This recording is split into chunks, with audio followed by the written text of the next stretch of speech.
Salut à tous. Je voudrais vous parler aujourd'hui de 5 choses que vous devez savoir avant de démarrer une entreprise de location de voitures sur les plateformes telles que Getaround ou Weka.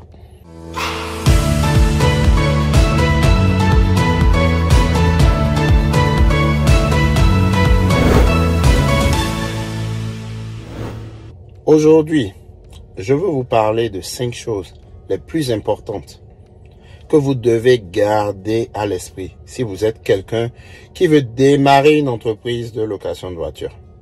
Quand il s'agit du business de la location de voitures, il y a 2 groupes de personnes. Ceux qui trouvent que c'est une perte de temps et ceux qui sont contents de l'opportunité que leur apportent ces plateformes d'autopartage et la saisissent. Maintenant, cela dépend vraiment de l'expérience que vous avez. Et je crois que pour avoir une bonne expérience avec l'autopartage, vous devez vous mettre en situation de réussite pour que ce soit une réalité.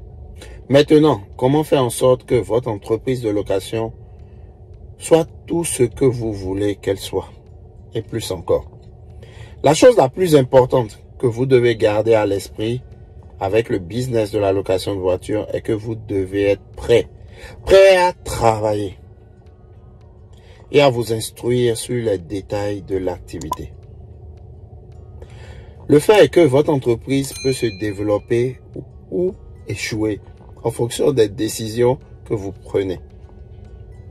Vous devez vous assurer de connaître les tenants et les aboutissants de ce que vous devez faire en tant que hôte sur les différentes plateformes. Très souvent, j'entends des gens qui sont sur Getaround depuis 1 an ou 6 mois ou même parfois quelques semaines dire qu'ils ont quelques voitures sur les plateformes et se plaindre.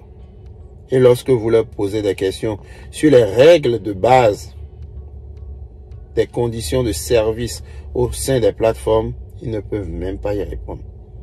Et c'est la même personne qui vous dira que le business de l'autopartage est une perte de temps. Vous devez vous instruire. Vous devez lire les conditions d'utilisation, les conditions de service de ces différentes plateformes. Vous devez demander conseil aux différents autres qui ont plus d'expérience. Vous devez étudier votre marché et savoir quelle voiture convient le mieux à votre région. Toutes ces choses exigent du temps, de l'énergie et de la concentration de votre part. Mais une fois que vous aurez effectué le travail de base, il sera tellement plus facile et tellement plus rentable d'avoir créé ce business. Le deuxième conseil que j'ai à donner est que vous devez vous fixer vos attentes et les fixer de façon réaliste avant d'aller de l'avant avec votre business. Car l'une des grandes raisons pour lesquelles j'ai eu autant de succès sur la plateforme Getaround est que j'ai des attentes très réalistes. Je ne m'attends pas à gagner 10 000 € par mois avec une Renault Clio. Si j'avais eu ces attentes à l'égard de la plateforme, j'aurais abandonné il y a longtemps. Il est important que vous compreniez quel type de voiture vous devez obtenir et combien vous pouvez vous attendre à gagner avec ces voitures. Il est important que vous sachiez à peu près combien de temps est nécessaire pour gérer une entreprise complète. Il est important que vous sachiez ce que l'on attend de vous et de votre parc automobile sur les différentes plateformes d'autopartage. Toutes ces choses sont incroyablement importantes. Parce que si vous partez avec des attentes irréalistes, vous serez forcément déçu par la plateforme et par le modèle d'affaires que vous avez choisi. L'autopartage n'est pas un plan pour devenir riche rapidement. Ce n'est pas une entreprise qui vous fera gagner le million du jour au lendemain. C'est une incroyable activité. C'est une très bonne activité comme revenu complémentaire. J'ai moi-même commencé par ça. Mais retenez que l'autopartage est un excellent canal pour arriver à vos fins. Mais ce n'est pas le but final. Le but n'est pas que vous ayez juste un complément de revenus. À mon avis, c'est un excellent moyen de gagner de l'argent, d'avoir un revenu complémentaire.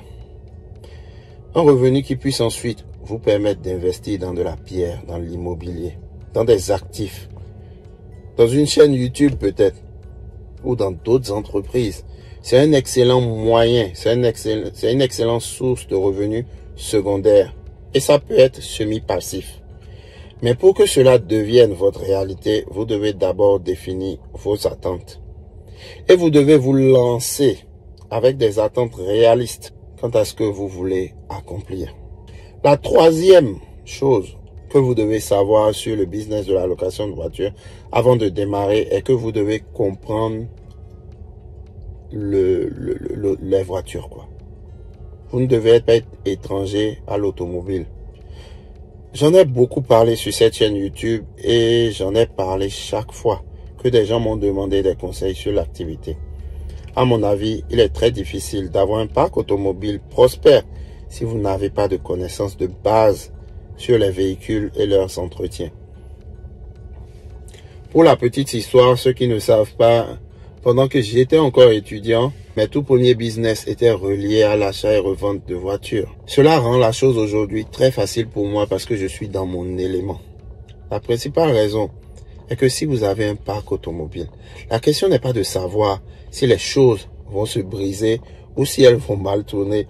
La question est de savoir quand et à quelle fréquence cela va se produire. Si vous n'avez pas de connaissances de base en matière d'entretien et de réparation des voitures, vous allez dépenser beaucoup d'argent à amener vos véhicules parfois au garage pour des choses qui n'en valent pas la peine. Pour des choses que vous-même vous pouvez fixer.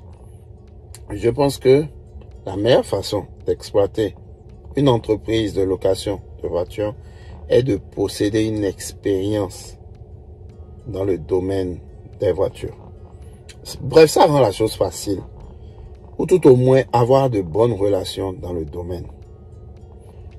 En fait, je pense que, à mon avis, ce business est la meilleure activité secondaire pour toutes ces personnes qui travaillent dans l'automobile. Que vous soyez mécanicien, que vous travaillez dans une concession automobile ou chez un carrossier.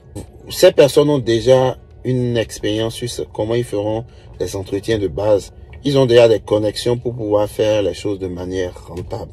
La quatrième chose que vous devez savoir si vous voulez lancer une entreprise de location de voitures ou pas, car mentalement, vous devez accepter le fait que votre voiture va être endommagée ou détruite. Si vous voulez exploiter avec succès un parc de véhicules, vous devez accepter le fait que vos voitures seront endommagées ou détruites. Elles seront négligées par vos locataires. Laissez-moi vous dire la vérité. Au bout d'un an, au bout de quelques mois, votre véhicule ne sera plus en état tel que vous l'avez pris le premier jour, tel que vous l'avez acheté. C'est la triste réalité d'une entreprise de location de voitures. C'est la même chose avec ceux qui ont des maisons sur Airbnb, les propriétés de location.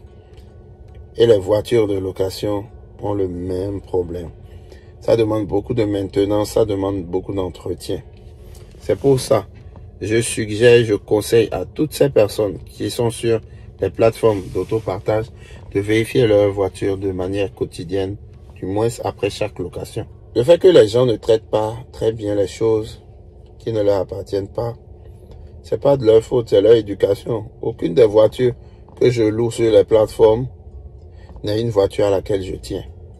Aucune des voitures que je loue n'a de lien personnel avec moi. Et aucune des voitures que je loue n'est une voiture auquel je m'attache de manière sentimentale. Parce que si c'était le cas, j'aurais eu beaucoup de mal à gérer mon entreprise. Je crois fermement que pour qu'une société de location de voitures soit prospère, durable, il faut être déconnecté des voitures que l'on possède. Et c'est quelque chose qui est très difficile à faire quand on est un passionné de voitures. Et si vous avez un investissement important dans les voitures que vous louez. Oui. Quand c'est votre argent qui est sur la ligne. Quand j'ai commencé à mes débuts, j'étais très attaché aux véhicules. Je connais ça. Mais essayez de vous détacher émotionnellement de vos véhicules. La cinquième chose que vous devez savoir avant de commencer à utiliser les plateformes est de ne pas écouter les gens. Vous savez, dans la communauté, on aime trop recevoir des conseils de gens qui n'ont jamais rien essayé.